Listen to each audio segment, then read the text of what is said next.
PM Modi का असम दौरा, भूपेन हजारिका जन्म शताब्दी समारोह में करेंगे शिरकत, लोगों को भी करेंगे संबोधित। रायपुर के पंडित दीनदयाल उपाध्याय ऑडिटोरियम में सौर ऊर्जा जागरूकता अभियान एवं प्रोत्साहन समारोह, कार्यक्रम को सीएम विष्णुदेव साय करेंगे संबोधित। भोपाल में बरकतुल्ला विश्वविद्यालय का दीक्षांत समारोह, सीएम डॉक्टर मोहन यादव करेंगे शिरकत, सीएम मंत्रालय में अलग अलग विभागों की समीक्षा बैठक भी लेंगे। बुरहानपुर में गणेश विसर्जन के दौरान दो पक्षों में विवाद, पथराव से एक पक्ष के 3 लोग घायल, पुलिस ने दोनों पक्षों के 7 लोगों को किया गिरफ्तार। इंदौर में 1 दशक बाद रेबीज से पहली मौत, 22 वर्षीय गोविंद ने एमवाय अस्पताल में तोड़ा दम, 3 महीने पहले कुत्ते के काटने से हुआ था रेबीज।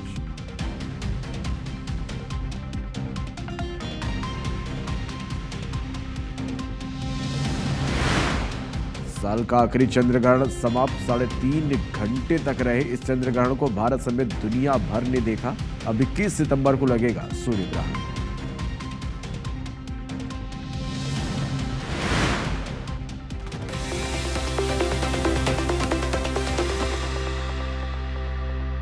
नमस्कार, स्वागत है आप सभी का। आप देख रहे हैं एबी24। मैं हूं आपके साथ श्रवण तंबोले। बुलेटिन की शुरुआत करेंगे एक बड़ी खबर के साथ। सागर में सोशल मीडिया पर किए गए एक कमेंट से बवाल मच गया। ईद मिलादुन्नबी के मौके पर के दूसरे दिन मोतीनगर थाना क्षेत्र में रहने वाले हरीश कोरी नामक शख्स सहित एक अन्य युवक ने सोशल मीडिया पर आपत्तिजनक टिप्पणी की। जैसे ये खबर समाज में फैली तो बवाल हो गया। समाज के लोग सड़कों पर उतर आए।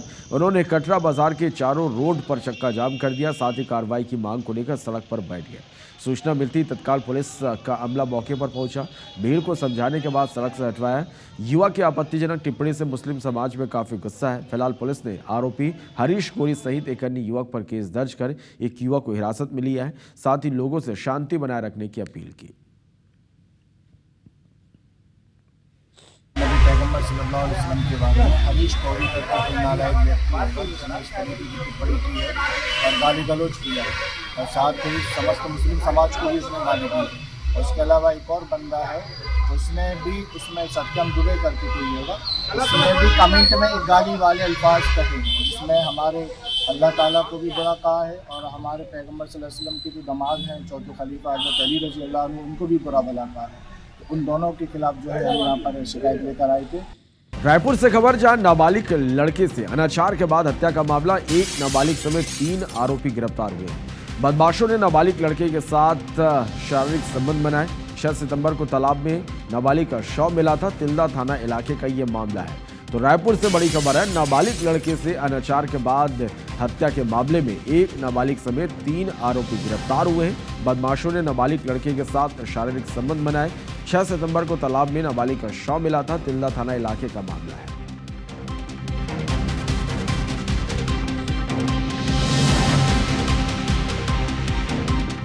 बिलासपुर से बड़ी खबर, जहां भिकमा प्राचीन शिव मंदिर से शिवलिंग गायब हो गया। स्थानीय लोगों में अब आक्रोश है। रतनपुर थाना क्षेत्र का ये मामला है।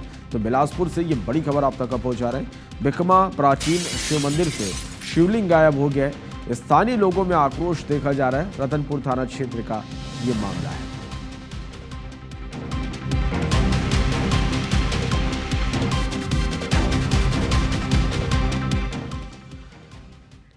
बड़ी खबर धार जिले के पीथमपुर से, जहां एक फैक्ट्री में बड़ा हादसा हुआ। पीथमपुर के सागर श्री ऑयल कंपनी में हुए हादसे में 3 मजदूरों की मौत हो गई।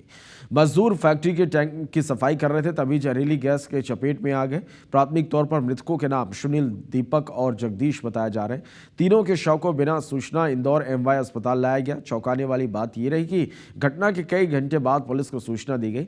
मामले की गंभीरता को देखते हुए धार एसपी ने जांच के आदेश दिए हैं और पुलिस टीम मौके पर पहुंची है। घटनास्थल से मिली जानकारी के मुताबिक जब थाना प्रभारी सागर श्री ऑयल कंपनी पहुंचे तो वहां सिर्फ 2 महिलाएं मौजूद थी। ना तो कंपनी का कोई जिम्मेदार अधिकारी मौके पर था और ना ही कोई अन्य कर्मचारी। यह बताया जा रहा है कि कंपनी महीने में करीब 4 से 5 दिन सफाई के लिए बंद रहती है और इसी दौरान इस सफाई का काम यहां पर होता है।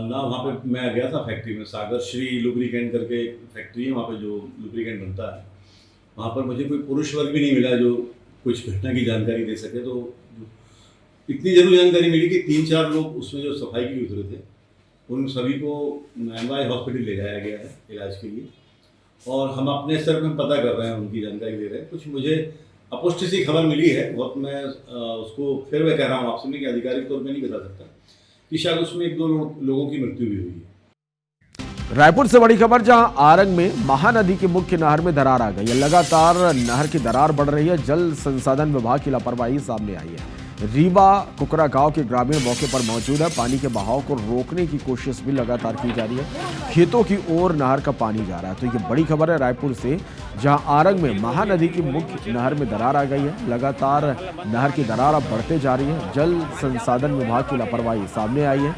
रीवा कुकरा गांव के ग्रामीण मौके पर मौजूद हैं। पानी के बहाव को रोकने की कोशिश भी की जा रही है। खेतों की ओर पानी, नहर का पानी जा रहा है।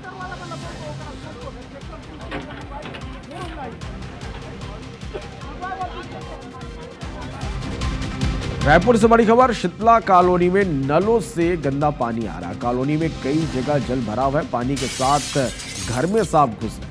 तेज बारिश के बाद नाला ओवरफ्लो हुआ। तो ये बड़ी खबर है रायपुर से। शीतला कॉलोनी में नलों से गंदा पानी लगातार निकल रहा है। कॉलोनी में कई जगह जल भराव की स्थिति है।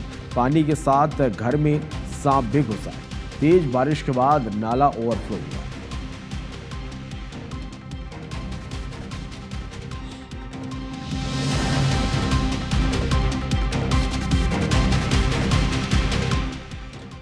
छत्तीसगढ़ में धर्मांतरण का मामला थमने का नाम नहीं ले रहा है। 3 तस्वीर आप लोगों के सामने है। बालोद जिले के चैनगंज गांव के एक घर में प्रार्थना सभा की आड़ में धर्मांतरण कराए जाने का आरोप है। ग्रामीण के घर में भारी संख्या में लोग मौजूद थे। सूचना मिलती ही हिंदू संगठन ने यहां पर जमकर हंगामा किया। पुलिस ने मौके से 22 लोगों को हिरासत में लिया है। यह पूरा मामला गुंडरदेही थाना क्षेत्र का है। बिलासपुर में भी हर बार की तरह इस रविवार को भी प्रार्थना सभा की आड़ में धर्मांतरण का खेल चल रहा था। सुकलीकारी गांव में हिंदू संगठन ने जमकर हंगामा किया। प्रार्थना सभा में बड़ी संख्या में लोग मौजूद थे और ग्रामीणों ने पुलिस को इसकी सूचना दी। पुलिस मौके पर पहुंची। जांजगीर चांपा के नवागढ़ क्षेत्र के गोदना गांव में प्रार्थना सभा की आड़ में धर्मांतरण की सूचना पर पुलिस ने दबिश दी और 2 लोगों को हिरासत में लिया। यहां हिंदू संगठन के लोग भी पहुंचे थे और पुलिस की मौजूदगी में हंगामा हुआ। 2 लोगों को हिरासत में लिए जाने के विरोध में गोदना गांव के ग्रामीणों ने थाने का घेराव किया। हिरासत में लिए दोनों लोगों को छोड़ने की मांग की।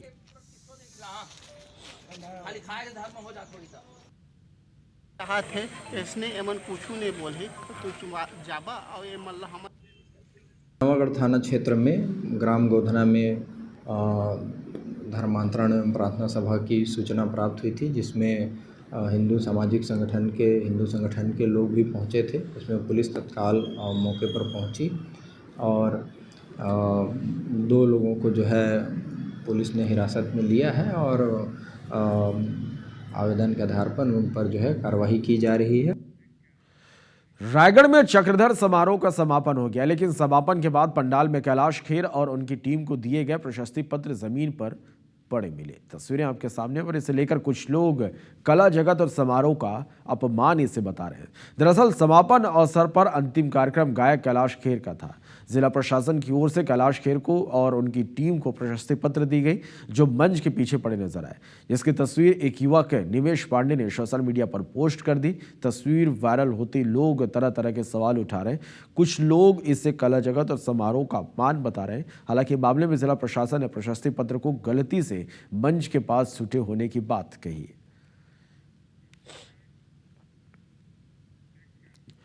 बढ़ते आगे, नियमितीकरण की मांग को लेकर एनएचएम कर्मी हड़ताल पर है। मनेंद्रगढ़ में भी कर्मचारियों का प्रदर्शन जारी है। इस बीच रविवार को स्वास्थ्य मंत्री श्याम बिहारी जायसवाल एक कार्यक्रम में शामिल होने मनेंद्रगढ़ पहुंचे।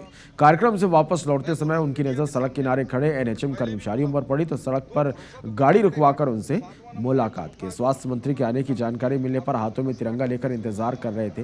मंत्री श्याम बिहारी ने सड़क पर 15 मिनट तक खड़े होकर उनकी मांगों को सुना। उस पर अभी तक हुई कार्रवाई की जानकारी भी दी गई। स्वास्थ्य मंत्री ने कहा कि जो मांगे पूरी हो सकती है उनको स्वास्थ्य विभाग ने पूरा कर दिया, बाकी मांगों पर चर्चा करेगी। हमने 10 में से 5 मांगे इनकी पूरी भी कर दी है। अभी इनको मैं विस्तार से बता भी दूंगा कि क्या क्या हम लोगों ने किया है, और बाकी मांगों को ऐसा नहीं कि हम कोई वो खत्म कर दिए कि हम नहीं सुनेंगे। बाकी मांगों को भी उसको चरणबद्ध तरीके से जो केंद्र सरकार स्तर का है उसको केंद्र से करेंगे, जो राज्य से कर सकते हैं वो राज्य से भी करेंगे, और जो स्वास्थ्य विभाग से करने लायक था हमने इमीडिएट कर भी दिया। बढ़ते आगे, साल का आखिरी चंद्रग्रहण समाप्त हो गया है। लगभग 3.5 घंटे तक चंद्रग्रहण रहा। आसमान में चंद्रग्रहण के साथ ही ब्लड मून को भारत समेत दुनिया भर ने देखा है। सूतक काल की वजह से कल शाम मंदिरों में शयन आरती नहीं हुई। अब 21 सितंबर को सूर्य ग्रहण लगेगा। तो साल का आखिरी चंद्रग्रहण जो समाप्त हो चुका है, लगभग 3.5 घंटे तक चंद्रग्रहण रहा। आसमान में चंद्रग्रहण के साथ ही ब्लड मून को भारत समेत दुनिया भर ने देखा। सूतक काल की वजह से कल शाम मंदिरों में शयन आरती नहीं हुई। आज अब मंदिर के पट खुलेंगे और इसके बाद पूजा होगी। अब 21 सितंबर को सूर्य ग्रहण लगेगा।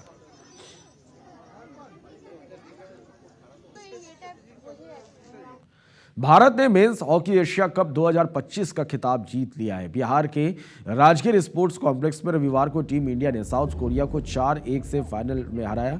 भारत ने चौथी बार यह खिताब जीता। इस जीत के साथ भारत ने 2026 के वर्ल्ड कप में भी जगह बना ली है। भारत से फाइनल मैच के पहले ही मिनट में सुखजीत सिंह ने गोल दाग दिया था। दूसरे क्वार्टर में फिर दिलप्रीत सिंह ने गोल दागा और भारत को 2-0 की बढ़त दिला दी। तीसरे क्वार्टर में दिलप्रीत ने एक और गोल किया। चौथे क्वार्टर में अंतिम रोहिदास ने पेनाल्टी कॉर्नर पर गोल दागा और भारत को 4-0 से आगे कर दिया। साउथ कोरिया से सोन डायल ने इकलौता गोल किया। हमारी पहले दिन से ये है ना कोशिश थी है ना कि हमने एशिया कप का फाइनल खेलना है और हमने वर्ल्ड कप के लिए क्वालिफाई करना। हमारा मेन मोटिव यही था कि वर्ल्ड कप में क्वालिफाई करना है। तो वो जो एक सपना था, ड्रीम था, जो एम था वो पूरा हुआ, बट मेन फोकस हमारा वर्ल्ड कप ही है सर। हाल ही में Tanvi the great film release हुई थी। ये फिल्म एक आर्टिस्टिक बच्ची की कहानी है, जो बच्ची जिसमें सिंड्रोम से पीड़ित होने के बावजूद लोगों को एक नई राह दिखाई। कुछ ऐसे ही कहानी है पंकिता की। सैन्य अधिकारी की सिर्फ 16 साल की बेटी पंकिता पटेल कैंसर से पीड़ित थी। 2 बड़ी सर्जरी, 16 रेडिएशन, 16 कीमो के बावजूद वो बच नहीं पाई। लेकिन दुनिया को अलविदा कहने से पहले उसने इस अथाह दर्द में कुछ किताबें लिखी है। इन किताबों में उसने अपने दर्द को शब्दों में कुछ इस तरह से उकेरा कि वो दूसरों को हर पल जीने की प्रेरणा दे गई। देखिए बहादुर पंकिता की ये कहानी, पंकिता द ग्रेट। रातें खराब होती जा रही है, जिंदगी रुला रही है, कलम मेरी बस लिखती जा रही है। सुबह आंखें खुलती नहीं, यही सोचकर बस मुझे नींद नहीं आ रही है। रात में नींद नहीं आती और ये अंधेरी रातें मुझे बेवजह जगा रही है। मिलना चाहूं मैं अपने आप से, पर ये जिम्मेदारियां मुझे दफना रही है। ये दर्द है पंकिता का। 2020 में 16 साल की पंकिता को पेट का लास्ट स्टेज कैंसर डिटेक्ट हुआ। कैंसर की लास्ट स्टेज थी तो डॉक्टर्स ने भी हाथ खड़े कर लिए, लेकिन पंकिता ने ठान लिया उसे जीना है और वो जिएगी। उसने हिम्मत नहीं हारी और क्लास 10th की परीक्षा दी। रिजल्ट आया तो पंकिता को 96% आए थे। पंकिता डॉक्टर बनना चाहती थी, लेकिन बिगड़ते हालात के चलते स्कूल जाना छूट गया। उसने घर पर रहकर यूपीएससी की तैयारी करने की ठानी। जज्बा ऐसा था कि कमरे में स्लिप में लिखकर टैग किया कि 2027 में वो यूपीएससी जरूर क्लियर करेगी, पर उसे एहसास हो गया कि अब उसके पास ज्यादा दिन नहीं है। उसने 10th के एग्ज़ाम दिए थे। उस समय वो डॉक्टर बनना चाहती थी, लोगों की सेवा करना चाहती थी। उसके बाद में फिर उसने बीमारी को देखते हुए, डॉक्टरों का संघर्ष देखते हुए अपना निर्णय चेंज कर लिया। फिर उसने बीबीए की तैयारी करी, 2nd ईयर उसने एग्ज़ाम दिए। उसके बाद में फिर उसने जो है यूपीएससी की तैयारी घर पे स्टार्ट कर दी। वो ये बोलती थी कि मैं जीना चाहती हूँ, सिर्फ आप लोगों के लिए जीना चाहती हूँ, लोगों के लिए कुछ करना चाहती हूँ। मुझे अपना कल दिख रहा है कि कल मेरे साथ क्या होगा, पर मैं जो करना चाहती हूँ मैं दुनिया के लिए करना चाहती हूँ। अब पंकिता जब कैंसर के असहनीय दर्द से जूझ रही थी, उसी दौरान उसने किताबें लिखना शुरू किया। उसकी हालात देखकर माता पिता पल पल टूट रहे थे, उनकी हिम्मत जवाब दे रही थी, लेकिन पंकिता ने माता पिता को हौसला दिया। फिर हम बहुत टूट गए। फिर उसने ही हमें हौसला दिया, बोले पापा आप चिंता मत करो, अभी मेरा कुछ होने वाला नहीं, मेरा जन्म हुआ है तो मेरा जन्म हुआ है कुछ करके दिखाने के लिए लोगों। पंकिता ने कभी अपना दर्द बयां नहीं किया। हर कीमो के बाद वो थोड़ा रिकवर होती और फिर जुट जाती कविता लिखने में। वो बस अपने दर्द को किताबों में उतारती, वो दर्द भी एक प्रेरणा के रूप में। वो बीमारी से लड़ती रही, लेकिन एक दिन उसे एहसास हुआ कि उसे जाना होगा इस दुनिया से। मौत से 1.5 महीने पहले उसने अपनी माँ से कहा, आपको जीना है और हर पल जीना है, भले ही मैं जा रही हूँ। मुझे डॉक्टर बनना था, बट अब मुझे लगता है कि मुझे एक राइटर बनना चाहिए, बिकॉज कम उम्र में काफ़ी ज़्यादा एक्सपीरियंस कर लिया है और बहुत सारे एक्सपीरियंसेस हुए हैं। प्लस एक बहुत बड़ा प्लस पॉइंट लाइफ में आया है कि I have been more empathetic towards people and उनकी प्रॉब्लम्स को लेकर। तो I have written a book, ये विचित्र जीवन। नवंबर 2024 में पंकिता दुनिया को हमेशा के लिए अलविदा कह गई। उसने जाने से पहले 2 किताबें लिखी, ख्याल और एक विचित्र जीवन। इन किताबों में लिखी उसकी कविताएं जीवन, मृत्यु, संघर्ष और आत्म प्रेम की गहरी अनुभूतियों से भरी है। तुम मिलो तुम जियो जैसी कविताएं साहस और उम्मीद की मिसाल है, जबकि मौत, काली रात, पेन स्टोरी जीवन की कठिनाइयों और असली दर्द को बयां करती है।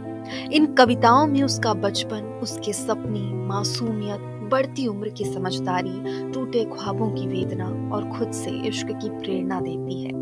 पंकिता की लिखी ये कविताएं उन सभी के लिए एक संदेश है जो जीवन की चुनौतियों से हार नहीं मानते।